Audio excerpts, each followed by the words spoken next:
Hello my humanitarians, welcome out to Tuesday and thanks for logging in. Well, sunny, open-minded, and very relatable today. We're actually having an interesting two-part day today. We start off with the moon still in Leo. So for the first half of the day, your emotions are still centered around your relationships, the way you relate. This is the continuation of Light Cast Day from yesterday. So emotionally, you're going to be really tied to your relationships. And this is probably your long-term relationships, not so much the way you relate to yourself, because we're in the late stages of Chapter 3.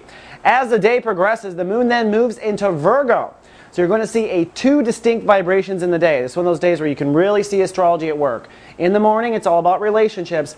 In the afternoon, it will be about your boundaries. And because we're going from a fire sign to an earth sign, you'll probably really feel that vibration kind of ooze or ease in. Ooze in is another way to put it.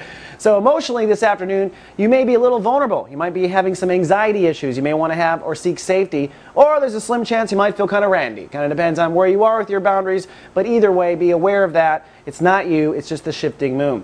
Also today, the sun, ruled by two planets as the day goes on. We start the day with the sun ruled by Saturn. So you're making up those final decisions now on how you see yourself in your long-term relationships. In fact, it may be the Saturn decisions that lead to you feeling vulnerable, because this afternoon Mars then begins to rule the day, which means we want to act on those decisions. So following through with light casting of yesterday, decide what you want out of your LTRs, and this afternoon go ahead and take a course of action, and that might mean protecting yourself. Now, do not forget, Saturn itself is up in the house of belief structure, so I would not be surprised as you're making decisions about long-term relationships and moving into vulnerable places in your life, you're at the same time changing or taking responsibility for old beliefs. So your beliefs might be changing as a result of all this.